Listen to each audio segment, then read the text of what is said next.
Thank you for being here. We're gonna start in English today.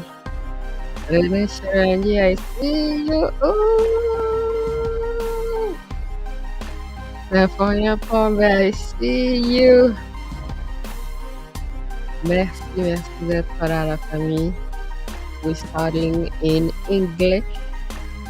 I have a guest. Let's stop the music for a minute. My people, welcome back. Welcome back.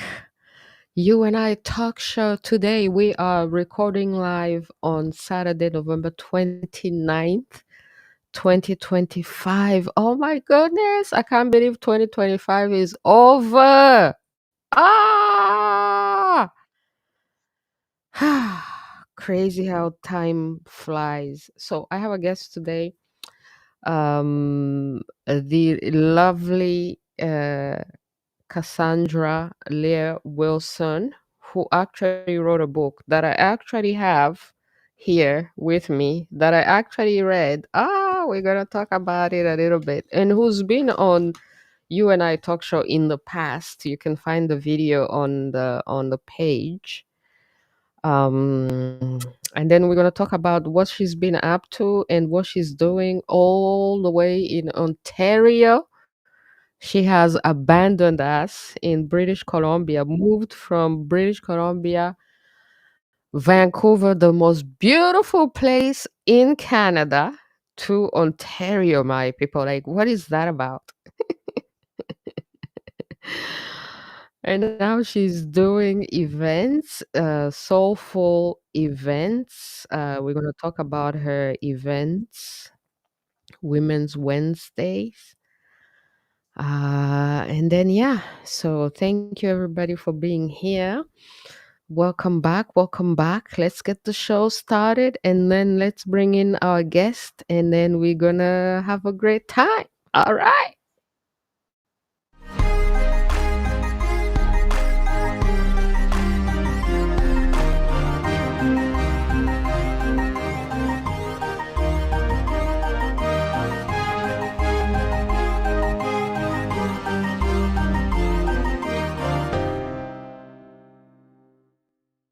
Hey people, welcome back. Welcome back. As you can see, I have Cassandra Leah Wilson in the building. How you been? How you been, Cassandra? I'm well, Louise. How are you? I I guess you go am. by Ausares now. Sorry, what? Ausares. Yeah, Ausares. You can call me by whichever one is easier, whichever one you remember. Both are beautiful. Thank you for being here. Thank you for being on You and I. What have you been up to since last interview on You and I about your book? It's been a minute. Yeah, I think that was 2016. Mm. And since then, I've been on quite a journey.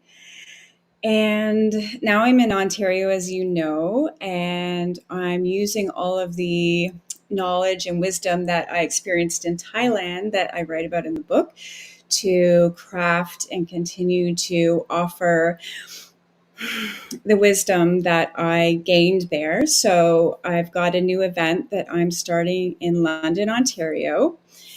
And I'm sorry that you can't be here for it, but I think that we're going to be streaming it. It's called Women's Wednesdays. And in those events, I'm going to be offering emotional wellness tips, energy healing, and other types of tools and practices that we can use as women and as people to help us to align our energy, become more emotionally and mentally clear, and live a life more in alignment and in abundance, really. So I'm really excited about it. Nice. So, why? Do you feel like people need it? I definitely feel that people need it. I've been teaching emotional energy healing since 2009. And back in the day, I would tell people that I worked in emotions and they would say, that's wonderful. And then they'd go the other way because, emotions are such a nebulous experience that, you know, people are kind of confused on how to deal with them, how to work with them. But I think now, you know, we really need to do that. And it's such a powerful way to get energetic alignment. So I think now is the time that I feel kind of invited more to speak on emotions and energetic alignment. And I'm really excited to do so. Nice. Wow. Okay. Emotions. Some of us be trying to run from our emotions. Exactly. Huh? You So know, why should we even care about our emotions? okay. So emotions carry an energetic charge. Okay. So when an emotion comes up for clearing, you know, if we don't have the tools and skills to know how to process that, release it, and then come into better alignment, we push it down. And then, you know, it comes up and down. And then sometimes if we're really good at repressing them, you know, it can come up and erupt in a way that is undesirable. So it can come up in a physical illness or some kind of physical ailment. And so they're, you know, they really want to be heard, because at the bottom of the emotion is actually a piece of information that we need. And that piece of information will help us to feel better and step more into alignment. So I like to use the term emotional gardening. And it's basically doing that with your energy field, doing your emotional gardening. You know, when you start, you get the bigger rocks and the bigger emotions, which I think maybe daunts some people. They find it daunting, but once you begin a practice of doing your emotional gardening, you will find that you feel better and better and better. You get more aligned, you have more mental clarity, and you're able to handle what's happening in life more calmly. So the reward is there. It's just that people need a vehicle, a modality, a set of practice, a set of tools to get them into this alignment. Hmm. Alignment. So what are people trying to be aligned with? What should people be trying to be aligned with? Well, you know, your emotions pull you out, kind of out this way. But when you come into alignment, you feel more energy this way. And so then you have more balance. Okay. So that you can ride kind of things that are going on in life with more kind of mastery, because you're just flowing on the waves rather than having the waves rock you mentally and kind of stirring up things in your environment, that you're putting out fires, and your relationships can suffer and struggle if you're not in alignment. So the goal is alignment, and the clarity and peace that is inherent in that alignment. Hmm. Hmm. But when you speak about alignment, what are you aligned with? Are we talking about being aligned with like the concept of God, let's say? So yes, right. So we have a physical reality, and it is on this horizontal plane. Okay, so the matter is here, but the spiritual essence is here. And so when we're in alignment and attunement with this spiritual alignment, and is as if there was a light column going through us, then the physical kind of calms down. Hmm. So what kind of people need you? And how do you know that somebody needs you? Well, I think I can give some piece of information to anybody who's open minded. I think that's a key. But there are those who are, you know, seekers, and those who are interested in greater awareness or awakening or improving, increasing their consciousness. There are those people who are kind of interested in dabbling in different modalities and fields and practices in order to get closer to themselves and get into more alignment and feel better.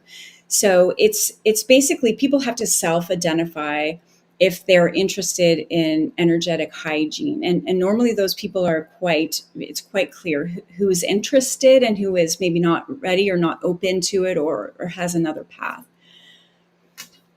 Mhm. Hmm. And how did you yourself get into it? You know, did you have an issue and then you couldn't resolve it any other way, and then you had to go the spiritual, the soulful way? Because, like, your event, for example, is called um, soulful gatherings, right?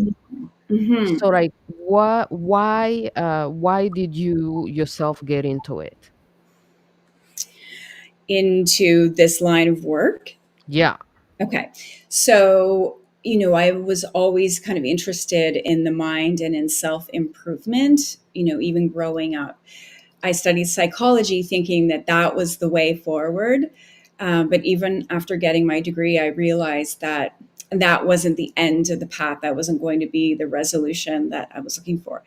So I went to Thailand, as you know, Louise. I went there and just looking for a nice place to suntan on the beach, and I found myself. So in that stillness, I stepped out of the conditioning I'd been raised in, and that left me kind of like a bit of like open to something new. And so with all of that beauty there and that peace and stillness and just the time and space to sit and be with myself, I started to kind of open up within and hear things that maybe I was too busy to hear before. And so it kind of cracked me open. And then it began to delight me. My life began to delight me, and I began to see beauty like I had never seen before. And it was always there, but I had never had the perception for it. I never had the appreciation for it. And so I began to walk on this path of, wow, what's there? And it just kind of took me along. And I continued to be a student of life and follow the nudges and the energy. And years, passed. And, I began a meditation practice that I do diligently every day, no matter what, no matter how early the flight is or what's on top of the day. I always meditate first thing. And that gives me a chance to tune into myself, to hear what I need to shift, if anything.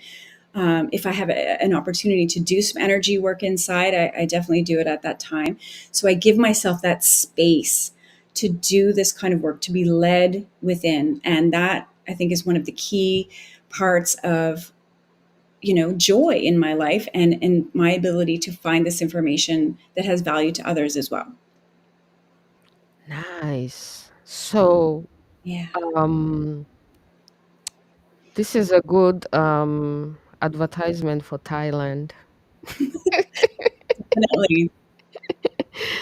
Huh? Yes.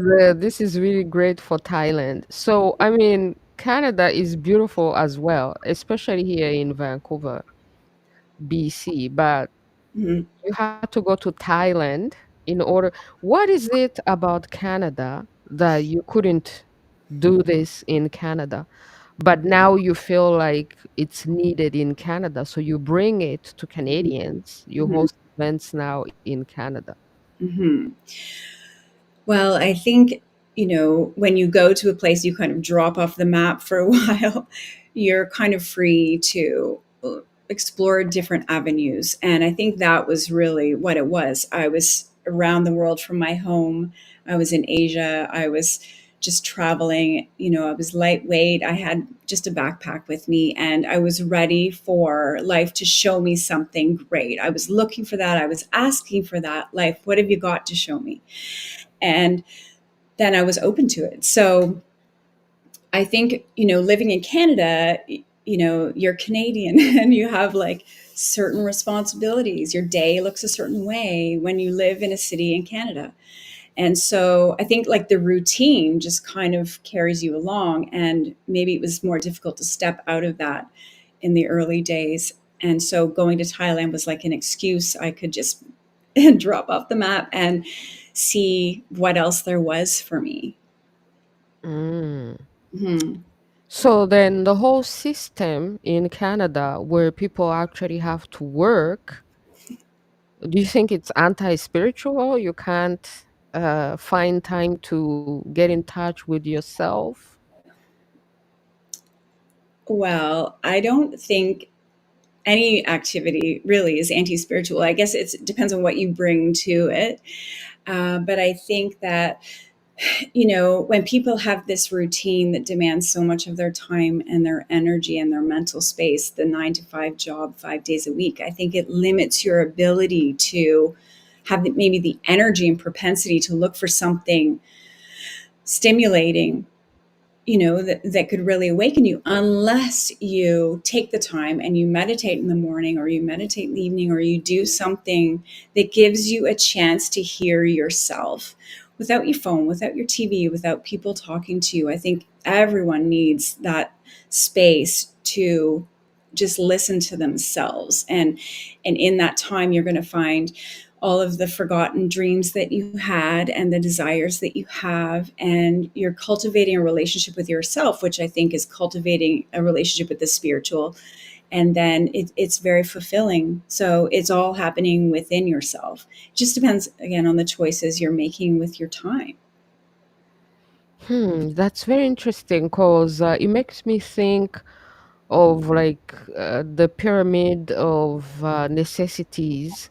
So if you maybe even for the spiritual life, you have to not be needing anything. You don't need to work, you don't need money, and then once that basic fundamental worry is gone, then you can focus on higher things. Mhm. And I don't know. So are we living in societies which we can't focus on higher spiritual things precisely because we have to worry about surviving in the material world? Mhm. And so this is where the soulful gatherings come in. What are you hoping to achieve with the soulful gatherings? So I want to give people in London an opportunity to discuss kind of the emotional realm, energetic hygiene, and maybe spiritual questions that they haven't been able to kind of satisfy within themselves. As far as changing the structure of society, which I think is your question, I think, you know, what we need to do energetically is get into coherence with ourselves individually, into heart coherence. And that is a very powerful vibration that can realign reality. And perhaps, with some thoughtful consideration and emotional gardening, we can begin to vibrate and essentially establish the kind of life that we want to experience, and give it time to shift and have compassion with the process and allow things to be what they are as we kind of grow and reach for more satisfaction. I think it's within us to change life the way that we would like to change it, without getting angry with the way things are or being unsatisfied with what we might see outside of ourselves. I think everything is a reflection of what's happening within. So if we're triggered by something outside of ourselves, then there's something we're carrying that is mirroring that and inviting that in. So it all comes back to the self and the energetic hygiene, which is why emotional awareness is so important, because that allows us to get into coherence with our divinity. And then, Hmm. hmm, So, how are people supposed to, for example, react to politicians in Canada who make it harder for them to exist and live and survive? Like the whole scandals of, for example, how much money they sent to Ukraine, and now it turns out that it's a scam. A lot of Canadian people are suffering. You know, when they hear all these things the politicians do to make life harder, when life could actually be so much easier. This is a very rich country. Nobody should be suffering, but a lot of people are suffering. How are people supposed to react to that? Okay, so I don't really follow a lot of politics because I feel like it's just a lot of stuff going on, and I'm glad they're handling that.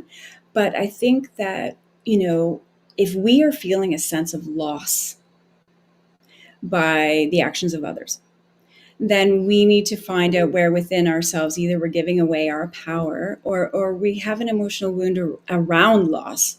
Like, why are we feeling like that is a loss? Like, there's money coming in as well.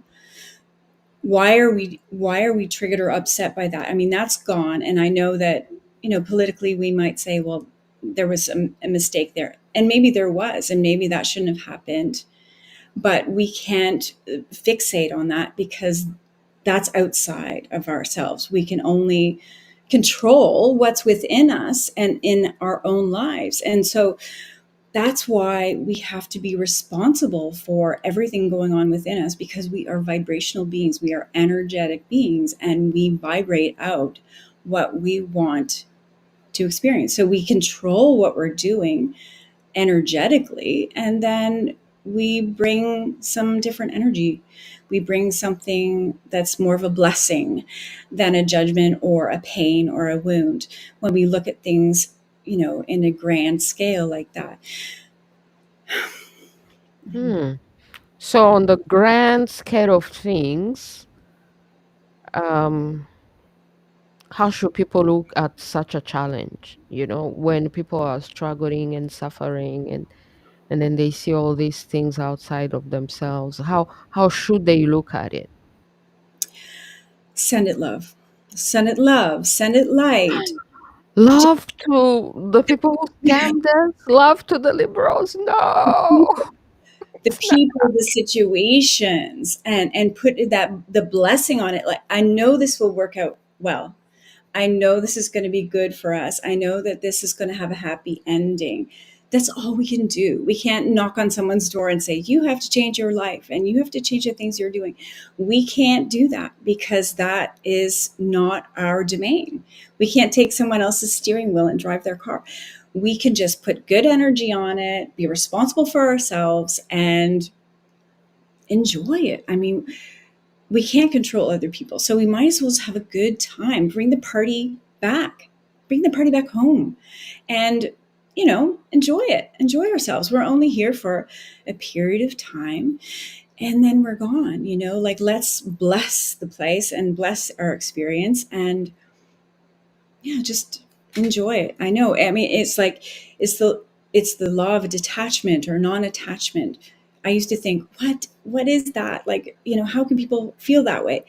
But it's true when you kind of drill down deep into yourself, you feel like you have everything you need. And so let's just focus on that. We have these beautiful homes, we have enough food to eat, we have each other to talk to and laugh with and play with and dance with. That's really the essence of joy, I think, in life. Wow, very interesting. Um, yeah, I would say like in order to feel better, you maybe you think, oh, those people are going to get their karma. If people are out here doing bad things and harming people, or doing things that are harming millions of people, for sure Mhm. they will also get their karma coming to them. So, do these people need to be reported? Or like if you're feeling so great, how is the divinity going to know that some people are offending you so that it can be taken out of your way? I mean, if you don't complain against something, protest something, reject it, how does it get out of your life if you're like loving it. I don't know. Well, I think, it becomes the point of attention. So if you're focused on somebody who's doing something that in your mind is wrong, that's going to irritate you. And you are going to vibrate on that and create negative energy, which adds to the problem because it's negative energy that's compounding, right? So if you take your attention off of that person who's being offensive and put it onto something that you enjoy, then you're going to tip the balance because there's more positive energy in the environment than negative. So then this person who's doing the negative will shrink down because there's not enough energy for them to be that negative, because we're all focused on what's good and what's bright and what's love energy. And so it shrinks the negative. Hmm. Okay, so that could mean that if I don't like the evil that it's being done in our world, and then I enjoy calling it out and screaming about it, then my job is gonna be to call it out and scream about it. Well, I think what you're doing is you're creating awareness, right? And I think that that's very powerful for people because if they can see what you're saying, then they can put their attention on it and they can say, well, Louise showed me this, but really I would like this. So then we can put our energy on this, right? So what you're doing is you're kind of unearthing things and you're showing people and they think, okay, yeah, like that's not right, but I want this instead. So you're actually doing a service to people because everybody has a different role. And so that's why it's important what you do, because another thing that you do, which is amazing, obviously, is you use your voice and you speak up and you speak out. And I love that about you. I just love hearing you speak and saying what you feel and what you want to share. I find it so empowering, and I just think that's beautiful. So congratulations on having that strength and that courage and that power. I love that about you. Thank you, thank you. This is why I came to Canada, to live in a free country where I could do that. Because in my own country, you die. Wow. Well, welcome. I'm glad you're safe here. Nice, nice. So the um the soulful gatherings, Mhm. why are you excluding men? Don't men need soulful gatherings? Are you scared to mix men and women? Like why women's Wednesdays? Right? Yeah, what's up with that? Well, it just kind of came about. And I think, because I'm from this town, I grew up in this town. I moved away at 19, went to university back in London, Ontario, by the way, to my London people who may think this is coming to your town, keep dreaming. This is London, Ontario, Canada. Ontario. But we met in Vancouver because I was there for 22 years. So anyway, yeah, so I'm back at home with my family at this time. So, right. So I don't know. I wanted to start and I wanted to see my old friends. And so I went to the tea lounge owned by my friend, Kirsten Osterbach, my next door neighbor. We grew up together. And she has the tea lounge, which is a beautiful place where they offer all kinds of teas sourced around the world. And I came up with the idea to have a meeting twice a month on Wednesdays where I could talk to my old friends and also meet new friends in London and kind of create a community here because, from Vancouver, everyone's creating communities and it's a wonderful thing. So I thought I would bring that here and start with women. And I'm open to how it evolves and if it's a mixer or other types of events or other types of clients or corporate clients. I'm open to opportunities to speak and to share simple practical tools on how people can harness their emotional energy and get into alignment with it and feel better.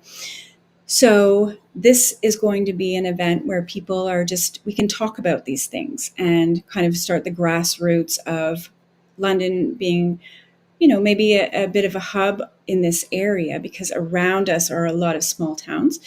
So I just want to have some fun and get together and talk to people and see what they're up to, what they're thinking, and yeah, have a nice time. Very nice. I really, I think it's a great initiative, you know. Congratulations on this. You know, Thank this is why I was like, come and tell my people about it. Because I think that there's a lot of stress circulating, you know, in Canada as well. Mhm. And all this stress has to be addressed, you know, has to be Mhm. addressed, or Mhm. else people are gonna go crazy. So I Mhm. think this would be one of a really great way for people to address whatever stress that they may be going through. And then the fact that you call it soulful gatherings, it means that, you know, you're looking at the soul, you know, and there are many paths, you know, there are many ways to the soul, and everybody has their own concepts, you know, so people will just know that it's about the soul, and maybe everybody can bring in their own, you know, their own ideas of the soul, because different cultures have, you know, all these ways of seeing it, but I think they kind of complete each other, you know. Definitely. So are you planning to like, what if people can't make it to London, Ontario, which is a small town to me, Mhm. which is like a village for me. I think it's 400,000 people that live here O- now, and Okay. we are 2 hours away from Toronto, and I think it's Toronto's at what now, some 15 million or something, maybe not Yeah. that. But there are lots of towns around here. We've got Kitchener, Windsor, and so yeah, I think we would like to record it, and then we can share it after that. Um, and then definitely, I'm going to be traveling and doing some speaking in Canada around these subjects. It would be custom events to the audience. So it depends on who I'm speaking to. And yeah, just kind of teach some practical techniques on how to improve your energy, improve your mood. A new colleague that I have, she talks about something called havening. It's very simple. You're rubbing your hands together, and it's got scientific benefits and so on. And it's a very simple calming mechanism. You're stroking your face, you're stroking your arms. So there are a lot of modalities now that are very non-invasive and are easy to access, like what I've said, havening, breath work. There are a lot of very gentle starts into energy work, and I invite everyone to explore that, because it's very interesting and very simple to know how easily you can kind of recenter, bring your anxiety levels down, your stress levels down. Just simple acts that you can do throughout the day. Have a little tool bag of skills and tools that you can apply so that you can kind of calm yourself down, stay out of the fray, out of the chaos, and just have a way to bring yourself back to center. Very nice. And you spoke about corporate clients as well. I think people in the corporate world need this, you know, because some of them are really under a lot of stress. And on a daily basis, it's really nice to know how to be able to come back to the peace and to that alignment. So, coming towards the end, Mm. aren't you gonna get in trouble with the medical mafia, big pharma? Cause you're not selling medication, or are you selling medication? Like, what's up? No, I don't sell medication, but I Like, invite. don't they have medications for this? And you're gonna take away people from their medications and tell them about the soulful, this and that. Like, are you not gonna get in trouble? I'm worried about you, Cass. No, I'm fine. And I did some research, and each corporate employee costs the corporation on average $3,400 a year for mental health days and other types of issues that are associated with their employee because they do not have these tools and skills. And I've spoken to a contact of mine at Canada Life, and they are now starting to insure alternative healthcare modalities, which is a huge step forward in Canada because up until recently, they were not covering anything outside of pharmaceuticals and hospitals and so on. But even the insurance companies are realizing that they need to modernize in a way that is helping people more because it's costing them a lot of money to disallow these types of alternative modalities. So I think that's really going to open things up here in Canada. I'm so proud of them for doing that, and I think it will continue to go on around the world. I know in Germany they're quite serious about it. If someone's not feeling well, they send them off for 6 weeks to a respite, and they get to take a rest, and they get to have some therapy, and they get to have massages, and the company pays for that person to take a respite so that they can come back and feel better and get back to work. Because as we know, job satisfaction affects job productivity. So if there's not an alliance between the satisfaction and the productivity, then everybody suffers, really. Wow.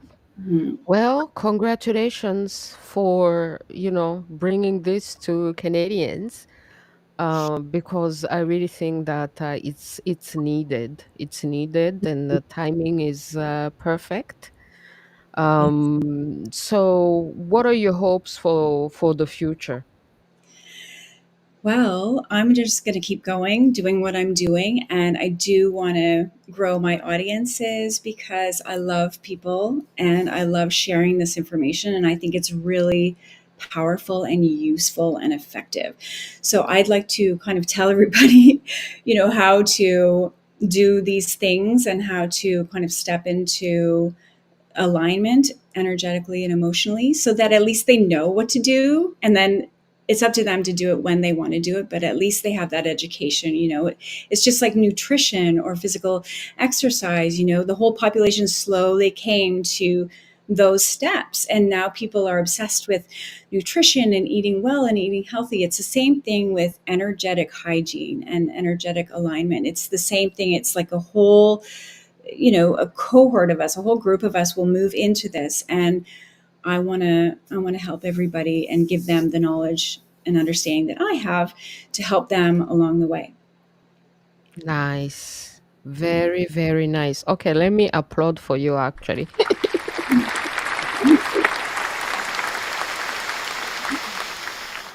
Plans Thank you. to travel again? Where you gonna be traveling next? Out of Canada, Thailand? Are you gonna go back to Thailand? Or what's the traveling looking like? Well, right now I'm looking at Canada, but as you know, I've done traveling and I'm ready to go with an invitation. So we'll see what happens and how it unfolds. But I'm definitely going to be starting with Women's Wednesdays and locally here in London, and take it from there. So I'm looking forward to the journey. Nice. So if people want to participate or if they want to contact you in any way, how do they contact you? So they can go to my website, theoraclerealm.com, and they can also email me at cassandraleewilson@gmail.com. Perfect. Thank you so much. You're welcome. I like that you are going to help a lot of people. A lot of people are under a lot of stress. Mhm. So I really like the fact that there's potential to help a lot of people. So they don't have to travel because, some of them may not even have the money to travel. So, but they can come to you, they can come to your events, and Yes. they will still get so much value. So is there anything that you haven't said that you would like to say before we let you continue your Saturday? Well, I just want to say thank you so much, Louise, for this opportunity. I always love talking to you, and I think you're amazing. And congratulations on your new book. And I wish you as well a beautiful Saturday and see you soon. Thank you, thank you. Have a great weekend, and Mhm. have great events, and then come back and tell us in a few months or a few years how it's going. I would love to. Of course, I will. Thank you. All the best. Thank you. All right. Mwah. Ciao, ciao. All right, my people. That was Cassandra Leah Wilson. And you can definitely go check out her event. It's starting next week. This is perfect timing. Next Wednesday on you can see the poster. I put the poster right here in case it's not big enough. I You can see it now. So she's gonna be doing that on Wednesdays, and you have all the information, my people. Go because personally I found that when you are calm and spiritual and doing great, everything else goes great as well. One of the things that I talk about in my new book, Imana East, Know Thy Divine Rights. One of our divine rights, which actually the divine rights are based on spiritual principles, ancient Africa spiritual principles. And as you know, ancient Africa gave a lot of great knowledge to the rest of the world. So one of our divine rights, fundamental divine right, is the divine right to peace. You know, so people need to understand that they actually have a divine right to peace, and coming back, practicing your divine rights, being peaceful, and finding ways back to peace is a way to find a way back into your divine self. And when you actually do that, everything else becomes successful. So it's like, in order to be successful in life, don't wait to be successful to find peace. Like, I'll be at peace once I have this and this and that. It's rather like the opposite. Have peace, build on the peace and the joy, and then everything else will also be successful. So this is what I love about this thing that Cassandra is trying to do, because it's bringing people into peace, and that will allow them to be successful in everything else. All right, my people. So let's move into French a tiny little bit, and then move into KinyaRwanda. It's been great. I loved it. Thank you, Cassandra, for being here and sharing your knowledge. And then we'll be back next week again in English. Thank you, my people. Let's move into French. Merci, merci la famille d'être là.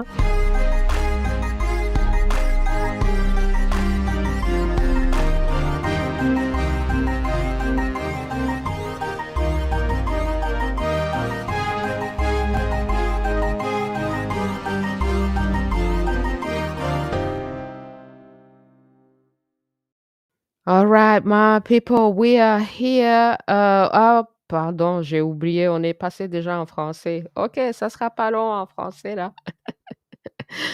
C'était juste pour dire bonjour à